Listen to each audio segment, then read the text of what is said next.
माझ्या विठोबाचा कैसा प्रेमभाव, आपणची देव होय गुरु. प्रेमभाव, जगताबद्दलचा प्रेमभाव अंतःकरणात आहे, पण या प्रेमभावामध्ये सुद्धा फरक पडतो. संत म्हणून, गुरु म्हणून प्रेमभाव आणि देव म्हणून प्रेमभाव एक दोन वाक्यामध्ये बोलतो. ऐका, एक दोन वाक्यामध्ये बोलतो. सरळ जर व्याख्येच्या भाषेत सांगायचं झालं तर आपल्या एका अंतरंग भक्ताबद्दल प्रेमभाव दाटून येतो, तेव्हा येतो त्याला देव म्हणा. आणि सगळ्या जगताबद्दलचा प्रेमभाव दाटून आल्यावर जे येतात त्यांना संत म्हणा. विठ्ठला विठ्ठला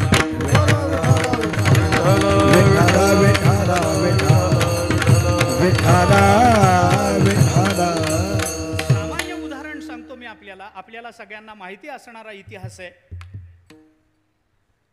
भगवंताने गीता सांगितली.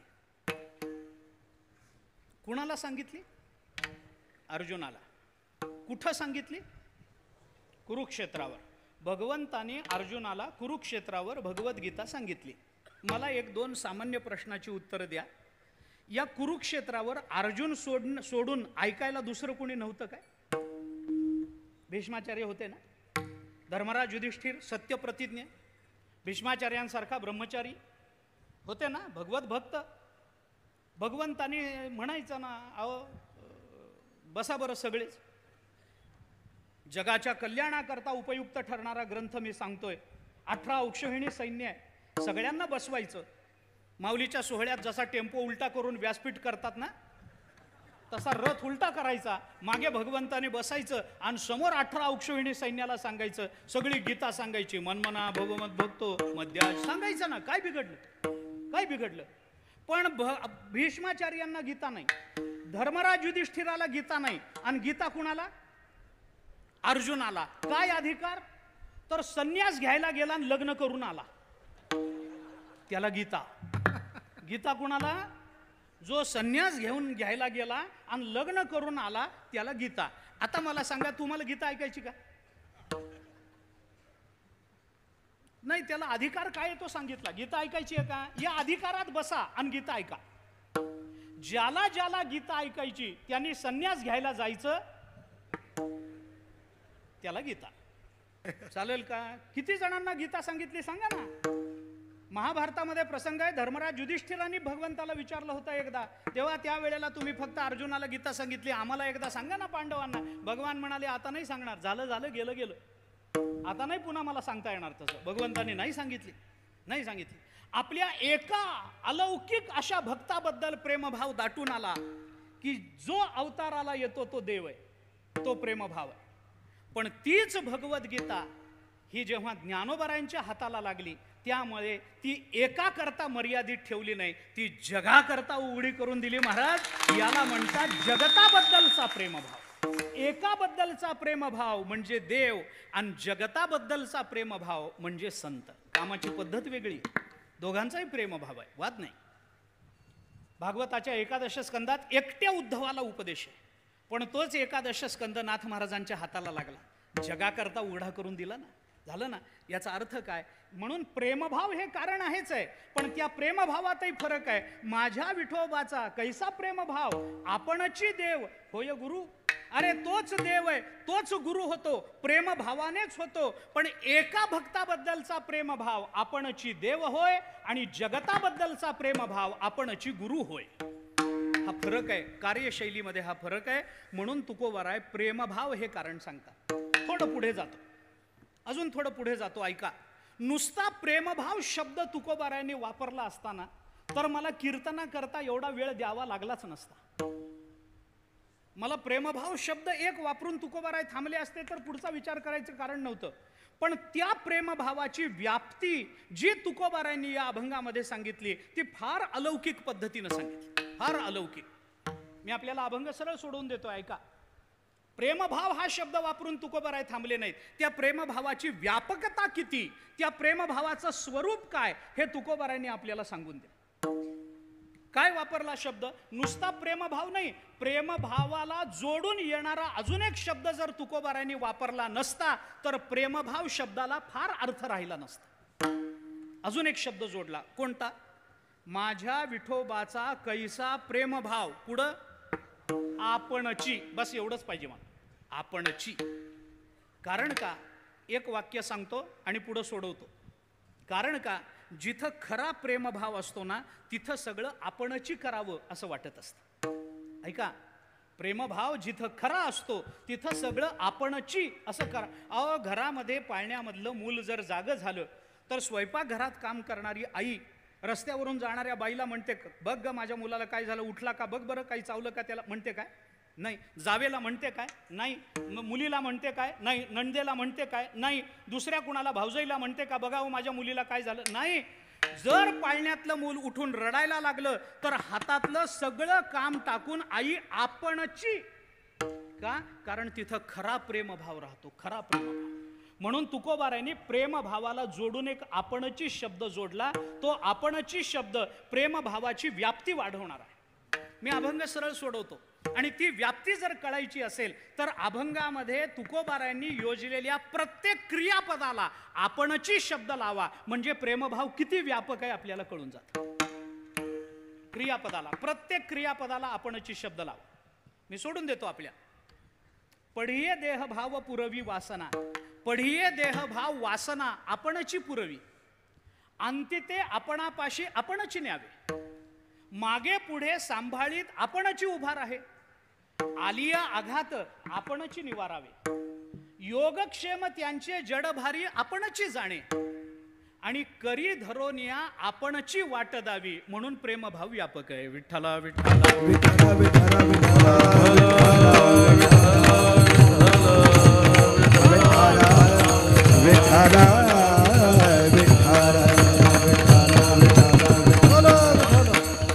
हे सगळं भक्ताच्या बाबतीत देवाला आपणची करावं वाटतं आणि हेच सगळं जगताच्या बाबतीत संतांना, गुरूंना आपणची करावं वाटतं. माझ्या विठोबाचा कैसा प्रेमभाव, आपणची देव होय गुरु. म्हणून अन्वय थोडा बदलून लावतो. काय अन्वय लावायचा? माझ्या विठोबाचा कैसा प्रेमभाव, आपणची देव होय गुरु. अन्वय कसा लावायचा? आपणची देव होय, आपणची गुरु होय, ऐसा माझ्या विठोबाचा कैसा प्रेमभाव. माझ्या विठोबाचा कैसा प्रेमभाव. अरे प्रेमच कारण आहे. गुरु व्हायला तोच प्रेमभाव कारण आहे, संत व्हायला तोच प्रेमभाव कारण आहे, आणि परमात्मा म्हणून प्रकट व्हायला तोच प्रेमभाव कारण आहे. म्हणून तुकोबाराय बोलतात, माझ्या विठोबाचा. अजून एक भूमिका आहे. मी भूमिका सांगतो, अभंग सगळा सोडवून होईल असं नाही. भूमिका सांगतो फक्त. मला काय वाटतं, बऱ्याचदा सगळा अभंग कीर्तनकारांनी सोडवला आणि श्रोत्यांना बरं वाटलं, हे कीर्तनाचं फल मला कधीच जाणवलं नाही. मी क्षमा मागून बोलतो बरं. महाराज तुम्ही समोर आहेत, तिघे चौघही समोर आहात, मला क्षमा करा. आपण बरीच मोठी मंडळी माझ्या समोर आहे. पण सगळा अभंग कीर्तनकारांनी सोडवून दिला आणि श्रोत्यांना वाटलं वाह काय छान कीर्तन झालं. हे कीर्तनाचं फलित नाही. कीर्तन ऐकून घरी गेल्यानंतर श्रोत्यांना जर गाथा उघडून अभंग बघावा वाटला तर कीर्तन चांगलं झालं, तर कीर्तनाचं फलित आहे. त्यांना घरी गेल्यावर काय सांगितलंय ह्याच्या यासारखे अजून काही अभंग आहेत का हे उघडून वाचावं वाटलं ना, मग कीर्तनकाराचं यश त्याच्यात. मग त्याला तुम्ही काही द्या नाही तर न द्या, त्याच्याबद्दल काही घेणं देणं नाही. का बोलतो मी आपल्याला, ऐका. म्हणून मी म्हटलं सगळा अभंग सोडवणार नाही, थोडंसं पुढे बोलतो. अजून एक भूमिका या अभंगामध्ये तुकोबारायांनी बोलून दाखवली. मला सगळा अभंग पहिलं चरणही पूर्णतः सोडवता येणार नाही, परंतु या पहिल्या चरणाचा पहिला शब्द, पहिल्या चरणाचा पहिला शब्द तेवढाच मला सांगायचा आहे. कोणता? माझ्या. बस संपलं. माझ्या एवढाच आता माझ्या कीर्तनाचा विषय. एवढंच आता पुढे बोलायचं नाही. ऐका, या अभंगामधून तुकोबारायांनी माझं कुणाला म्हणावं याचं दिग्दर्शन आपल्याला केलंय. मी का सांगतो ऐका. माझं कुणाला म्हणावं याचं दिग्दर्शन तुकोबाराय करतात. कारण त्याचं असं आहे, या जगतामध्ये जीवाला जे दुःख होतं त्या दुःखापैकी बहुतांश दुःख जी जीवाला होतात ते माझेपणाची आलंबनं चुकली म्हणून. माझं कुणाला म्हणावं हे न कळल्यामुळं बहुतांश दुःख आपल्या पदरात पडतं महाराज. ज्याला माझं कुणाला म्हणायचं हे कळलं ना तो जगात दुःखी होत नाही. तुम्ही चिंतन करून बघा. आम्हाला माझं कुणाला म्हणावं हेच अजून कळलं नाही. आता कुणाला माझं म्हणतो हे सांगत बसलो तर सगळं रात्र त्याच्यात जाईल. या संसारामध्ये विषय नाना एक आहे का महाराज? अनंत विषय, अनंत. आणि त्या अनंत विषयाबद्दलचा अंतःकरणातली ममत्व भावना माणसाची जर डोळ्यासमोर ठेवली तर किती जणांना आणि किती वस्तूला मनुष्य माझं माझं माझं माझं म्हणतो, याला अंत नाही ना महाराज. माणसाच्या जीवनामध्ये माझं कुणाला म्हणावं हे कळलं पाहिजे. नाही कळलं तर जीवनामध्ये अधःपतन आहे, बस, दुसरं काही नाही. मुक्त होता परी बळे झाला बंध, घेऊन या छंद माझे माझे माझे माझे, घेऊन या छंद माझे माझे.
होता मुक्त. कशामुळे बद्ध झाला? घेऊन या छंद माझे माझे. अरे माझं कुणाला म्हणावं आम्हाला कळलंच नाही ना महाराज. नको त्याला ज्ञानोबारांनी दिलेला दृष्टांत देऊ. ज्ञानोबाराय बोलतात ज्ञानेश्वरी काढा. ज्ञानोबारांनी ज्ञानेश्वरीमध्ये दृष्टांत दिला. आपणची विऊनी दुहिता न मम म्हणे पिता, तो सुटे की प्रतिग्रहिता जावई शिरके. ज्ञानोबाराय बोलतात नाही का. विहूत दुहिता म्हणजे मुलगी. मुलीला बाप जन्म देतो, जन्म देऊन वाढवतो, लग्नाला योग्य झाली की तिच्याकरता चांगला वर शोधतो. तो वर मिळाला की तिचं लग्न लावून देतो. लग्न लावून दिलं की लग्नामध्ये एक कन्यादान नावाचा विधी असतो. त्या कन्यादानामध्ये तो बाप त्या मुलीसमोर, त्या जावयाच्या समोर असा संकल्प करतो की माझी लक्ष्मी स्वरूप असणारी ही कन्या मी या विष्णू स्वरूप असणाऱ्या वराला प्रदान करतो आहे. असं आहे. विवाह कालामध्ये, विवाह विधीमध्ये, विवाह कालामध्ये वधू आणि वर या दोघांच्या ठिकाणी लक्ष्मी नारायणाचं सन्निधान असतं असं म्हटलं जातं. म्हणून आपण म्हणतो की नाही लग्न झाल्यावर की लक्ष्मी नारायणाचा जोडा दिसतो, म्हणतो की नाही आपण लक्ष्मी नारायणाचा जोडा दिसतो. मग लग्न हळूहळू जुनं होत गेलं की मग लक्ष्मी निघून जाते, नारायण निघून जातो, नुसताच जोडा राहतो, तोही तिच्या हातात. तर ते लग्न काला विवाह विधी पुरता नियम आहे की लक्ष्मी नारायणाचं सन्निधान मानलं जातं. त्यामुळे माझी लक्ष्मी स्वरूप असणारी ही कन्या मी या विष्णू स्वरूप असणाऱ्या वराला प्रदान करतो आहे असा कन्यादानामध्ये तो संकल्प करतो. आणि आता तो म्हणतो की आता ही मी त्याला देऊन टाकली, ही माझी राहिली नाही. आपणची विऊनी दुहिता न मम म्हणे पिता. आता ही माझी नाही, न मम म्हणे पिता. आणि तो माझी नाही म्हणलेला सुटून जातो आणि आता ही माझी झाली म्हणणारा 7 जन्माचा अडकून पडतो. हा, एक नाही, दोन नाही, 7 जन्माचा. बरं, नुसत्या 7 जन्मात नाही, दर ज्येष्ठ पौर्णिमेला त्याला रिचार्ज करतात.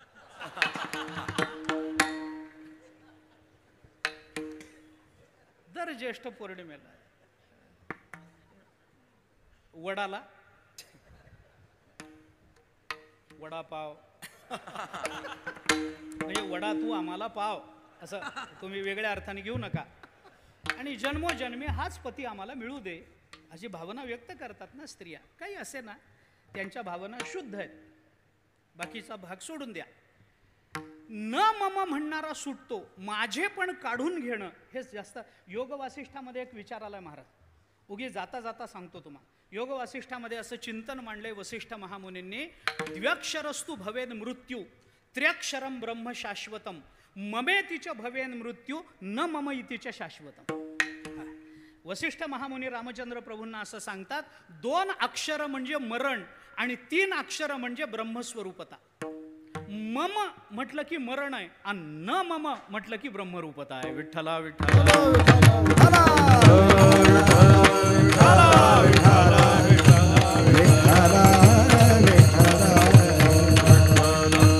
त्यामुळं माझं कुणाला म्हणावं हेच आम्हाला कळलं नाही. आम्ही नको त्याला माझं म्हणत बसलो, नको त्याला माझं म्हणत बसलो. त्याच्यामुळे आमच्या जीवनामध्ये नको त्या गोष्टीचा इतका संग्रह झाला की या सगळ्या संग्रहामध्ये आमच्या अंतःकरणामध्ये देवाला आणि संतांना ठेवायला जागाच उरली नाही हो. आमची अडचण ही झाली.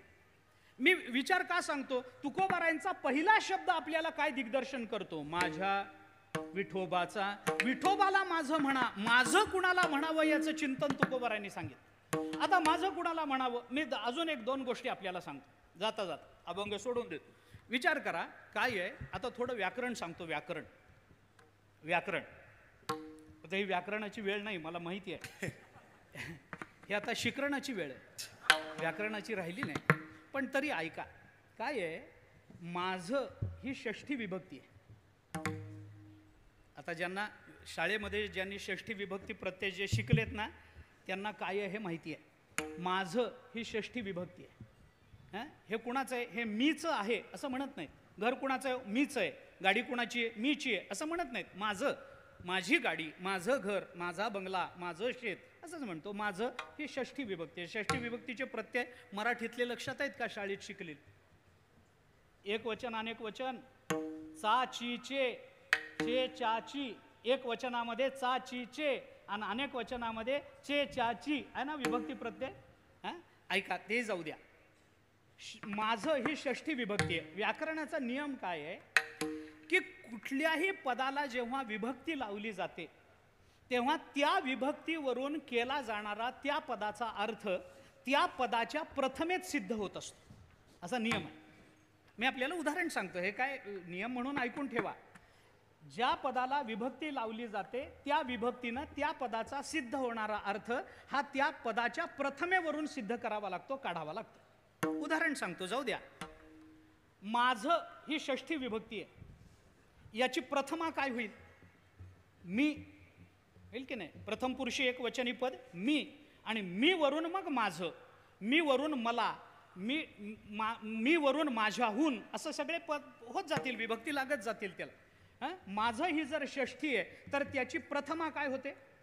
मी. याचा अर्थ असा की माझं कोण हे कळण्याकरता पहिल्यांदा मी कोण हे कळणं फार आवश्यक असतं. विठ्ठला विठ्ठला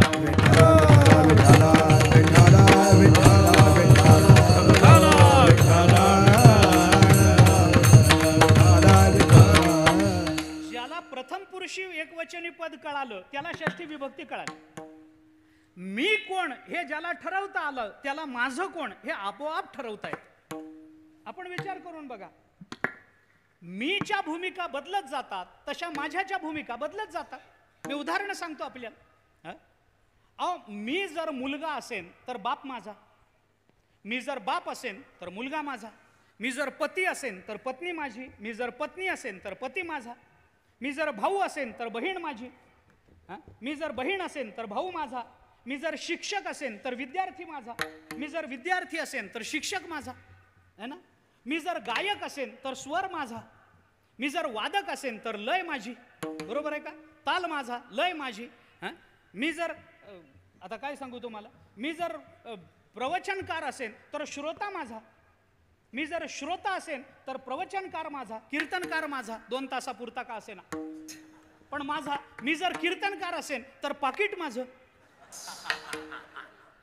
ना. काही चुकलं काय? नाही ना. हा म्हणजे काय झालं, मी कोण हे ज्याला ठरवता आलं ना त्याला माझं कोण हे ठरवता येणं अवघड नाही. विठ्ठला विठ्ठला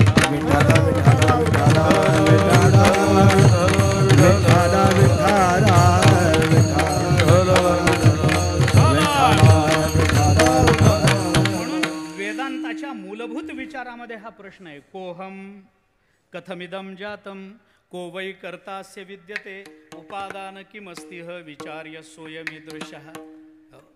आहे मी हा कोण करावा विचार म्हणे ज्ञानेश्वर निवृत्तीचा.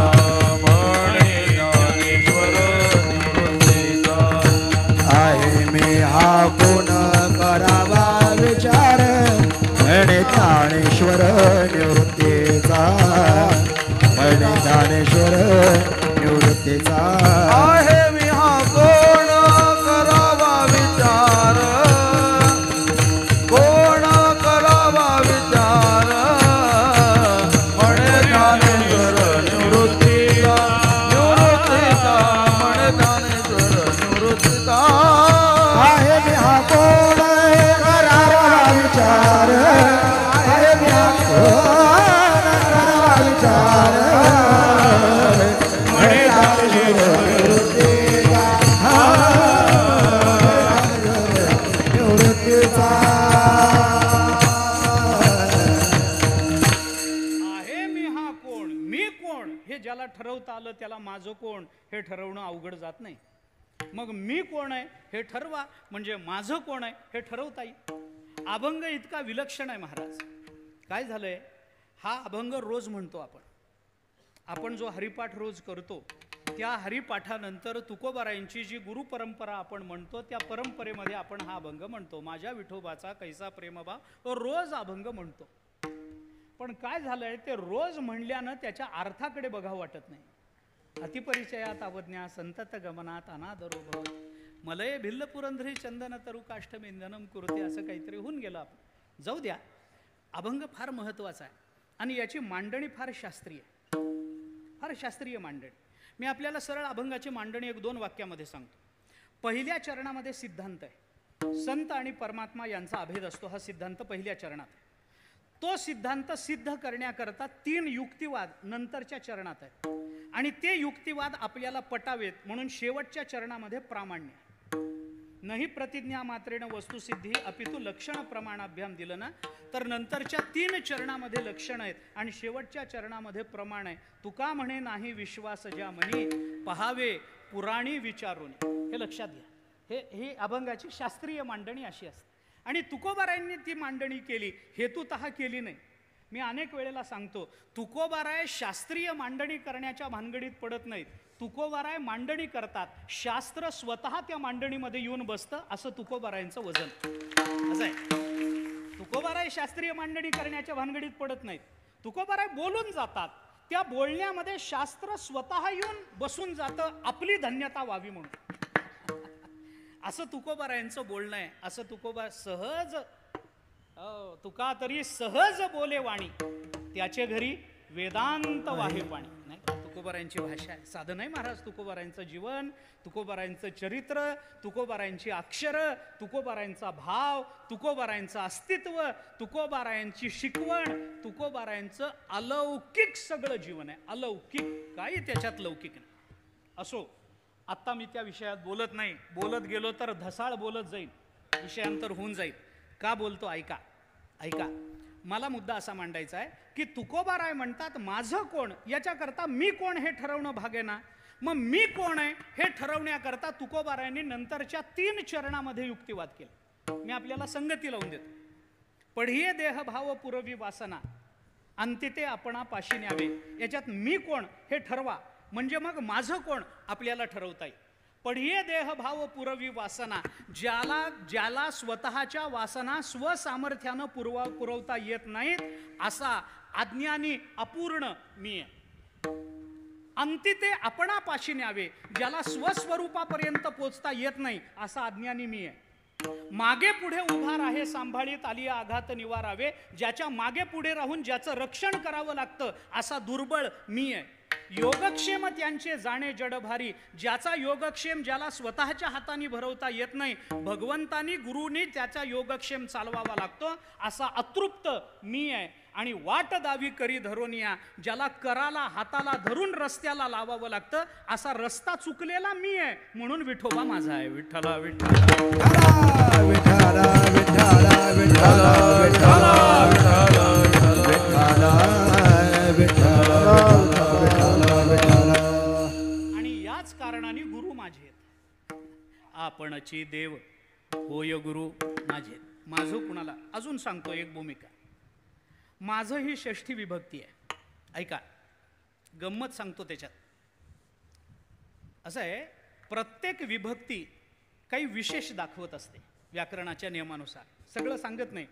प्रथमा द्वितीया काय सांगते, संबोधन काय सांगतं सोडून द्या. षष्ठी विभक्ती संबंध दाखवते. षष्ठी विभक्ती संबंध दाखवते.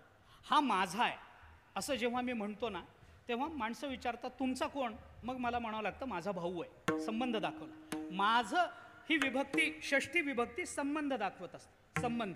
आणि संबंधामध्ये दोन प्रकार असतात. एक सामान्य संबंध असतो आणि दुसरा विशेष संबंध असतो.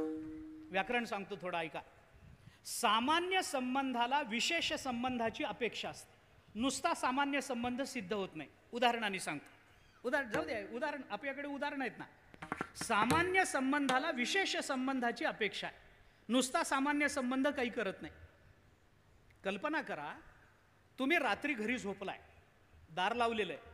रात्री 2-2:30 वाजता तुमचा दरवाजा वाजला. खट खट खट खट दरवाजा वाजला. वाजल्याबरोबर तुम्ही लगेच उठता आणि दरवाजा उघडता का? नाही. तुम्ही झोपेत असता. दरवाजा वाजला हे कळायलाच आपल्याला पहाट व्हावी लागते. दरवाजा वाजल्यावर लगेच उघडतात का माणसं? नाही. आतून तुम्ही एक प्रश्न विचारता, कोण आहे? बाहेरचा माणूस म्हणतो मी आहे. लगेच उघडता? अरे मी आहे कोणी म्हणू शकतो. दरोडेखोर म्हणू शकतो मी आहे, चोर म्हणू शकतो मी आहे, मित्र म्हणू शकतो मी आहे, मुलगा म्हणू शकतो मी आहे, बायको म्हणू शकते मी आहे, सासू म्हणू शकते मी आहे, आई वडील म्हणू शकतात मी आहे. कोणी म्हणू शकतं मी आहे म्हणून? कोण आहे? मी आहे म्हटलं की उघडता काय? नाही. मग तुम्ही अजून एक प्रश्न आतून विचारता, कोण आहे? मी आहे. पुढं काय विचाराल? मी कोण?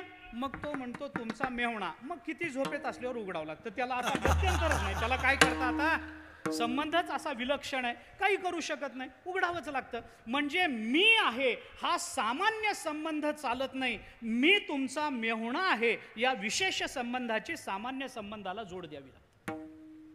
मी का बोलतो त्याचं कारणही सांगतो मी आपल्याला. मी सामान्य संबंधाला काय अर्थ राहतो मला सांगा. तुम्ही एक माणूस आहात, मी एक माणूस आहे. काय माणसाचा संबंध नसतो काय? जीवदशेचा म्हणून काहीतरी संबंध. काय अर्थ आहे त्याला? काहीतरी विशेष सांगावं लागेल की नाही? काहीतरी विशेष सांगावं लागेल तर त्याला काहीतरी मूल्य. मी आहे म्हणून कसं चालेल? आता सांगतो आपल्याला, वारीमध्ये आता आषाढी कार्तिकी वारीला वाळवंटात कीर्तन असतं. आम्ही कीर्तनाला जातो. उगी गंमत म्हणून अनुभव सांगतो. कार्तिकी एकादशीला पंढरपूरला वाळवंटामध्ये कीर्तन असतं. आम्ही कीर्तनाला ही गर्दी वारीच असते. लाखो लोक आलेले असतात. सगळ्यांच्याच कीर्तनाला गर्दी असते. आमच्याही कीर्तनाला गर्दी असते. लोक गर्दी करतात, कीर्तन ऐकतात. ऐकण्याबद्दल माझं काही म्हणणं नाही. ऐकतात, श्रद्धेने ऐकतात, प्रेमाने ऐकतात, विधी म्हणून ऐकतात, पंढरपूरचं महात्म्य म्हणून ऐकतात, संतवचनावर विश्वास आहे, प्रेम आहे म्हणून ऐकतात. सगळ्या गोष्टी खऱ्या. कीर्तन ऐकतात. कीर्तन झाल्यावर पाया पडायची काय मर्मर असते मला अजून कळलं नाही. आणि कशा करता हेही मला कळलं नाही. मी एका श्रोत्याला विचारलं होतं, अहो कीर्तन झालं पाया पडायला एवढं कशाला? तो म्हणला, महाराज 2 तास तुमचं ऐकून डोक्यात ठेवलेलं असतं, जाता जाता डोक्यातलं तुमचं तुमच्या पायाजवळ ठेवतो, निघून जातो. असे सगळे नसतात, मला माहिती आहे. असे सगळे नसतात. पण आमच्यासारख्याच्या पाया पडून काय मिळायचंय मला सांगा ना. काय मिळेल तुम्हाला? आमच्यासारख्याच्या पाया पडून काय मिळायचंय? मोक्ष. आम्हालाच मिळाला नाही, तुम्हाला काय मिळेल? माणसासारखा माणूस आहे ना मी. फक्त इथं मला सेवा दिली म्हणून कंबर बांधली, पटका बांधला, कीर्तन करतो. म्हणजे काय तुकोबारायांच्या पदापर्यंत पोहोचण्याचा अधिकार आला काय आपल्या? नाही ना. तुम्हाला पाया पडायचं आहे, जा ना आळंदीला, जा ना देहूला, जा त्र्यंबकला, जा पैठणला, जा तेरला, जा काकांच्या पाया पडायला. अगदीच जाता येत नसेल कुठं तर घरी ज्ञानेश्वरी असेल ना, गाथा असेल ना. अरे पाया पडायची ही ठिकाण आहेत महाराज. माणसाच्या पाया पडून काय मिळणार आमच्यासारख्याच्या? काय मिळतं मला सांगा बरं? काय मिळतं? तरी माणसं गप्प बसत नाही. जाता जाता कीर्तनकाराच्या पायात हात घालतात. काही लोकांना तर त्या कीर्तनकाराला चालता चालता मध्ये डोकं घालून तोंडावर पाडल्याशिवाय वारीचं पुण्यच मिळत नाही. चालतो बिचारा, त्याच्या मध्ये डोकं घालतील, हात घालतील, तो एकदा तोंडावर उलथून पडला की यांना आत्ता वारी झाल्यासारखी वाटली. तोपर्यंत काही खरी वारी नाही. कशा करता का गडबड, कुणासाठी, काही कारण नसतं. आम्हाला किंमत आमची नाही महाराज, आम्ही तुकोबारायांचा अभंग घेतो म्हणून कीर्तनाला किंमत. लक्षात घ्या, कीर्तन ही एक संस्था आहे, कीर्तन ही एक प्रक्रिया आहे, कीर्तन हे एक माध्यम आहे. त्या माध्यमाचं मोठेपण हे अनेक गोष्टींवर अवलंबून असतं, हे लक्षात घ्या. कीर्तन ही सामान्य गोष्ट नाही हो.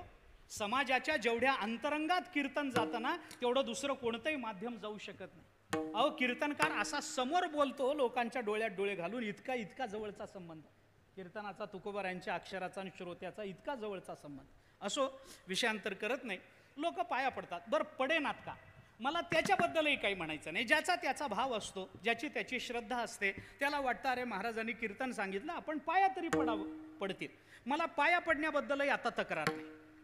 एवढ्या गर्दीमध्ये पाया पडतात आणि तेवढ्या गर्दीत उठून उभे राहतात. महाराज ओळखलं काय, आता कसं ओळखायचं मला सांगा बरं, कसं ओळखायचं? आता रोज नवीन गावी फिरतो, रोज नवीन माणसं, रोज नवीन वातावरण. अभंग जरी एकच असला तरी माणसं रोज वेगवेगळीच आहेत की, माणसं रोज वेगवेगळीच की, चेहरे रोज वेगवेगळेच की आपल्याला. एवढ्या लोकांना रोज भेटायचं आणि अचानक तो येऊन विचारतो ओळखलं काय म्हणून. आता कसं बरं, आम्ही एवढे हुशार, त्या गडबडीत आम्ही म्हणतो हां जय हरी जय हरी, ओळखलं. तो लगेच विचारतो कोण आहे सांगा बरं. आता हे केवढी परीक्षा त्या महाराजाची, केवढी परीक्षा. काय कारण आहे, काय कारण? आता कसं एक वेळ वृत्तीप्रभाकरातलं प्रमेय मांडता येईल, पण तू कोण आहेस कसं सांगा म्हणतायत. मग आम्ही काही वेळेला प्रामाणिक होतो. महाराज ओळखलं काय, आम्ही सांगतो चेहरा कुठेतरी बघितल्यासारखा वाटतोय, माफ करावं मी ओळखलं नाही तुम्हाला. प्रांजळपणाने कबूल केलेलं बरं, नाही ना ओळखत मान्य करावं. चेहरा बघितलेला वाटतोय कुठेतरी, पण माफ करा भाऊ मी तुम्हाला काही ओळखलं नाही असं म्हणलं की तो म्हणतो काय महाराज आमच्या घरी दूध पिऊन जाताना आम्हालाच विसरता. तो त्या महाराजाचं खाल्लेलं पिलेलं सगळं बाहेर काढतो. महाराज फार अनुभव घेतले, फार अनुभव घेतले. म्हणून याच्यातून विचार करून एक मधला मार्ग काढ. असंच कीर्तन झालं, एक जण येऊन मला महाराज ओळखलं, म्हणलं वा, न ओळखायला काय झालं, तो म्हणलं कोण आहे सांगा. म्हणलं तू माणूस आहेस. एवढं पुरल का मला सांगा, मला मुद्दा एवढाच आहे, हे पुरल का, तू एक माणूस आहेस मी एक माणूस आहे, हा सामान्य संबंध पुरा. अहो काहीतरी विशेष सांगावं लागेल की नाही, त्याचं नाव तरी सांगावं लागेल, गाव तरी सांगावं लागेल, आडनाव तरी सांगावं लागेल, काय वारकऱ्याची परंपरा त्याच्या घरात आहे मला माहिती आहे, काहीतरी सांगावं लागेल. मी त्याच्या घरात गेलो तर काय नातेसंबंध आहे सांगावं लागेल. काही नाही तर नाही, प्रवासावरून भांडण झालं होतं का पाकिटावरून झालं होतं, एवढं तरी सांगावं लागेल का नाही विशेष. काहीतरी विशेष संबंधाला, सामान्य संबंधाला विशेष संबंधाची जोड दिल्याशिवाय चालत नाही. अहो विठोबा माझा, अरे माझा कुणाचाही आहे, माझा म्हणजे काय फक्त तुकोबारायांचा आहे काय, जगातल्या प्रत्येक जीवाचा आहे. ओ भगवान म्हणतात ममैवांशो जीवलोके जीवभूत सनातना मनःष्ठानी इंद्रियाणी प्रकृतीस्थानी कर्षती. सगळ्यांचाच विठोबा आहे, पण नुसता माझा विठोबा म्हणून कसं भागेल, काहीतरी विशेष सांगावं लागेल की नाही, त्याला काहीतरी विशेष सांगा. विठोबा माझा, अहो पण तुमचा कोण असं जर देवाने विचारलं तर सांगता आलं पाहिजे. त्वमेव माताच पिता त्वमेव बंधुश्च सखा. विठ्ठल बाप माय चुलता, विठ्ठल भगिनी आणि भ्राता, विठ्ठल विना ताड नाही होता, तुका म्हणे आता नाही दुसरे. विठ्ठल बाप माय चुलता, विठ्ठल भगिनी आणि भ्राता, विठ्ठल चालू करतो नाही तुका म्हणे आता नाही दुसरे. विठ्ठल बाप माय चुलता, विठ्ठल भगिनी आणि भ्राता, विठ्ठल विन चाड नाही गोता, तुका म्हणे नाही आता दुसरे. विठ्ठल बाप माय चुलता, विठ्ठल भगिनी आणि भ्राता, विठ्ठल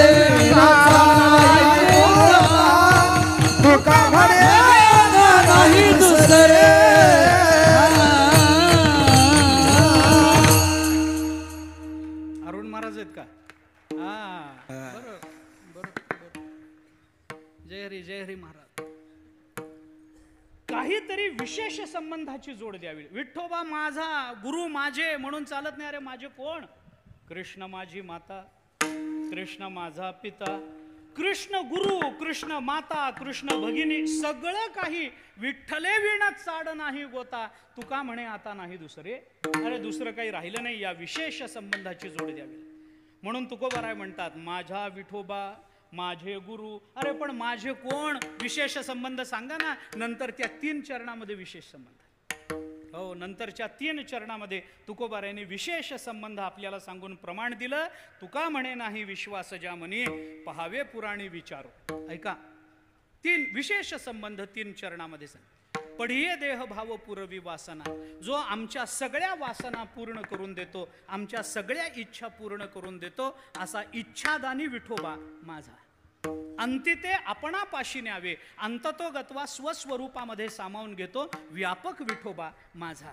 मागे पुढे उभा राहे सांभाळीत, असा भक्तवत्सल विठोबा माझा. योगक्षेम त्यांचे जाणे जडभारी, आमचा योगक्षेम चालवून देणारा तो परिपूर्ण असणारा विठोबा. पोसितो जगासी एकलाची, या नियमाप्रमाणे व्यापक असणारा, परिपूर्ण पूर्ण काम असणारा विठोबा माझा. आणि वाट दावी करी धरोनिया, हाताला धरून रस्त्याला लावणारा मार्गदर्शक विठोबा माझा. म्हणून तुकोबाराय म्हणतात हा विठोबा विठोबा रूपानं आणि गुरु रूपानं आमच्या जीवनामध्ये प्रकट होतो. माझ्या विठोबाचा कैसा प्रेमभाव, आपणची देव होय गुरु, पडिये देहभाव पुरवी वासना, अंतिते आपणा पाशी न्यावे. तुकोबारायांनी या अभंगामध्ये माझं कुणाला म्हणावं हे आपल्याला सांगितलंय. या विशेषत्वानं संबंधाचा विचार करताना वेदांताच्या दृष्टीने काही विचार मांडता येतो, पण आत्ता मी तो विचार आपल्यासमोर ठेवणार नाही. आमचे आजोबा असं म्हणायचे बरं का, कीर्तनकारांनी सगळं भांडवल एका कीर्तनात मोकळं करू नये. गमतीनं म्हणायचे, विनोदानं म्हणायचे की कीर्तनकारांनी सगळं भांडवल एका कीर्तनात मोकळं करू नये, थोडं ठेवावं. म्हणजे मग लोक म्हणतात महाराज वेगवेगळंच सांगतात, असतं एकच. पण उगी लोकांमध्ये तशी प्रसिद्धी असते, दुसरं काही नाही. तात्पर्य काय की ह्या सगळ्याच विचार आत्ता मी आपल्यासमोर ठेवत नाही, वेळही आपली संपून गेली. थोडक्यात अजून एक भूमिका फक्त मांडायची आहे, तेवढी भूमिका मांडतो आणि दोन्ही भजनं एका पाठोपाठ एक घेतो आणि सेवा संपवतो. उशीर झाला याची मला कल्पना आहे. तुकोबाराय म्हणतात माझ्या विठोबाचा कैसा प्रेमभाव, आपणची देव होय गुरु, आपणची देव होय, आपणची गुरु होय, ऐसा माझा विठोबा आहे. हे तुकोबारायांचं जर सांगणं चालू असेल तर गुरु रूपामध्ये येणारे भगवान आणि विठोबा रूपामध्ये भगवत रूपामध्ये येणारे भगवान, याच अभंगामध्ये तुकोबारायांनी आपल्याला त्याचे विभाग करून दिलेत. नंतरची जी 3 चरण आहेत, या 3 चरणाचे पूर्वार्ध आपणची देव होय आणि याच 3 चरणाचे उत्तरार्ध आपणची गुरु होय, या दृष्टीने लावता येतील. विठ्ठला विठ्ठला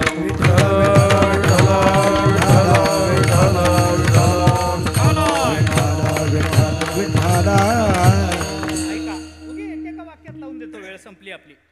पढिये देह भाव पुरवी वासना, वासना पुरवणारा कोण असतो? देव. देव वासना पुरवतो. ऐका, देव आपणची देव होय, पढिये देह भाव पुरवी वासना, आपणची देव होय. कारण वासना दुसरं कुणी पुरवू शकत नाही. देव वसे चित्ती, त्याची घडावी संगती, ऐसे आवडते मना, आणि कुणी पुरवावी? देवा पुरवावी वासना. वासना पुरवणारा कोण?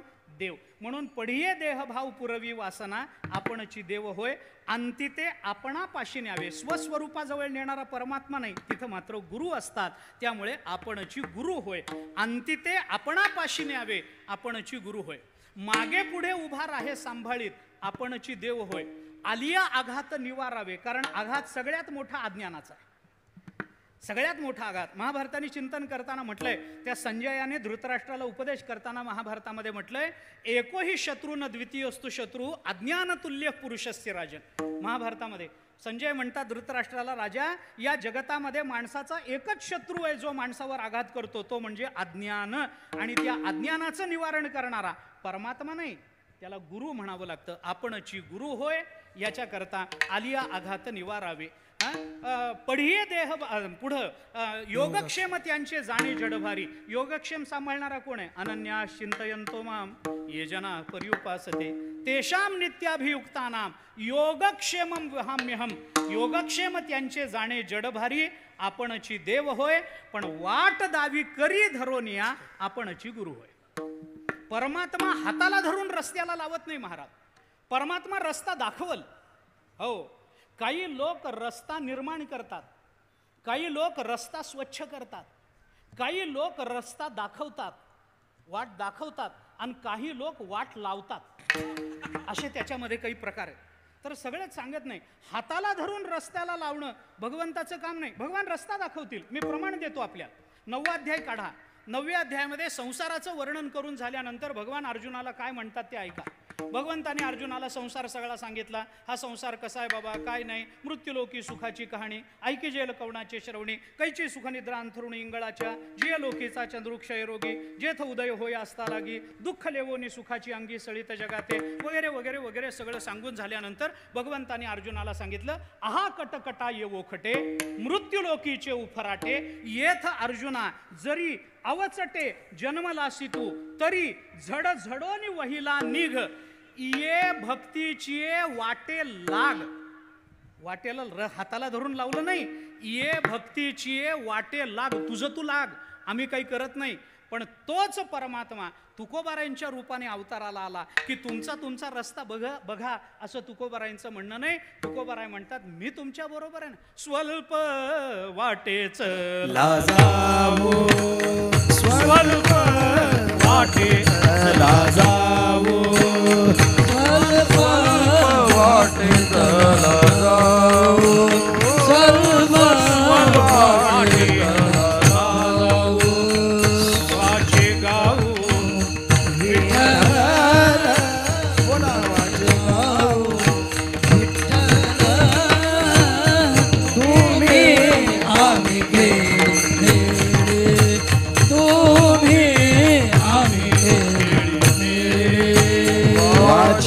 गावो विठ्ठल, वाचे गावो विठ्ठल, तुम्ही आम्ही खेळी मेळी, तुम्ही आम्ही खेळी मेळी. स्वल्प वाटे चल जाऊ, स्वल्प वाटे चल जाऊ, वाचे गाऊ विठ्ठल, वाचे गाऊ विठ्ठल. स्वल्प वाटे चला जाऊ, स्वल्प वाटे चला जाऊ, वाचे गाऊ विठ्ठल, वाचे गाऊ विठ्ठल, गाऊ विठ्ठल. स्वल्प वाटे चला, तुझं तू जा नाही. चला, तुकोबाराय हातात हात घेऊन आपल्याला बरोबर नेतात. म्हणून वाट दावी करी धरोनिया, आपणची गुरु होय. तुकोबारायने आपल्याला दोन्ही ठिकाणी विभागून आपणची देव होय, आपणची गुरु होय असा विभाग करून आपल्याला सांगितलं. तुमचा जर याच्यावर विश्वास बसत नसेल तर तुका म्हणे नाही, विश्वास ज्या म्हणे पहावे पुराणी विचारोनी. पुराणाला विचारून बघा. पुराणे आपल्याला याचीच साक्ष देईल. ह्याचीच उदाहरणं आपल्याला पुराणातून मिळतील की परमात्माच गुरु रूपानं आणि परमात्माच भगवत रूपानं प्रकट होतो. तुकोबारायांच्या गुरुरूपामध्ये प्रकट झालेली चैतन्य परंपरा ही सुद्धा परमात्माच या रूपानं प्रकट झालेलं आहे, हे आपण लक्षात घेतलं पाहिजे.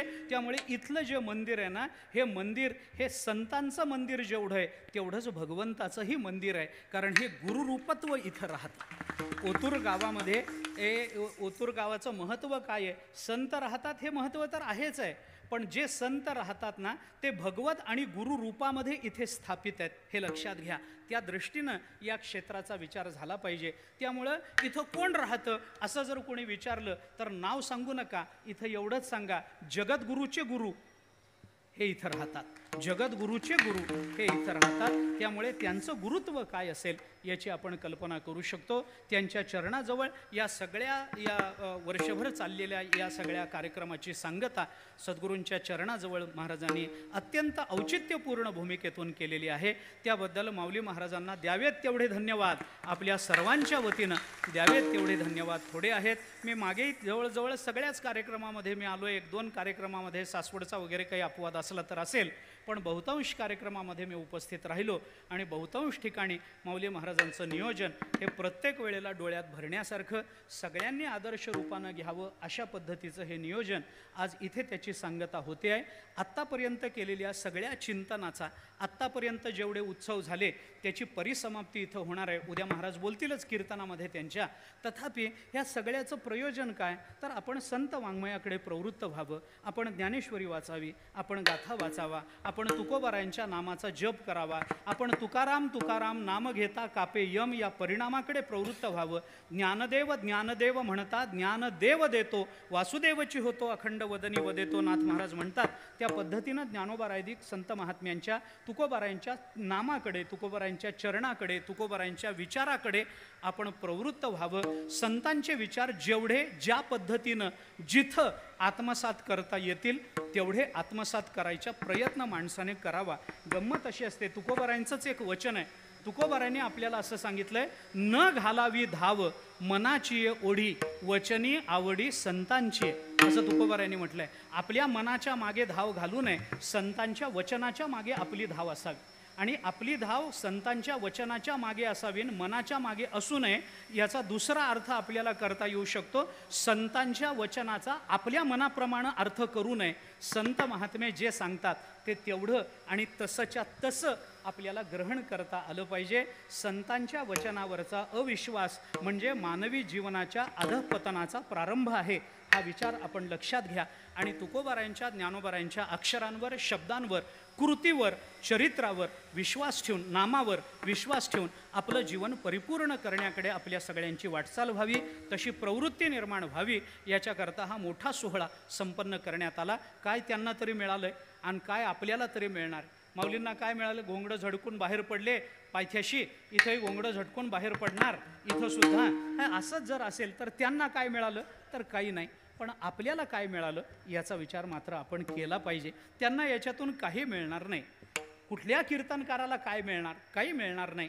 हेतू एकच आहे, अरे समाजाने संत वाङ्मयाकडे प्रवृत्त व्हावं, कल्याण करून घ्यावं, एवढीच प्रामाणिक तळमळ, दुसरी काही तळमळ नाही. आपण ज्ञानोबाराय तुकोबारायांच्या महाराष्ट्रामध्ये जन्माला आलो. आपण संत वाङ्मयाची ओढ आपल्या मनाला लागली पाहिजे, आपल्या जीवनातून व्यसनं निघून गेली पाहिजे. म्हणून मी आत्तापर्यंत बोललो नाही, पण हा शेवटचा उत्सव आहे म्हणून जाताना सांगतो की इथून बाहेर पडताना कुणीही आपण कोणी, माऊली असतील, गाथा असेल, तुकोबाराय असतील, पादुका तर इथं आहेच आहेत, प्रत्यक्ष तुकोबाराय उपस्थित आहेत असं आपण समजतो आहोत.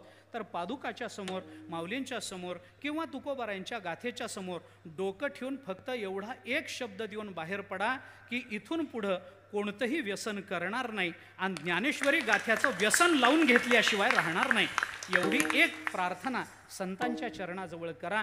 तंबाखू सोडून द्या, वाटेल त्या गोष्टी सोडून द्या, त्याच्याने जीवनाचं कल्याण होणार नाही. आपण ज्ञानेश्वरी वाचली पाहिजे, गाथा वाचला पाहिजे, हे आपल्या जीवनाला आनंद देणारं आहे.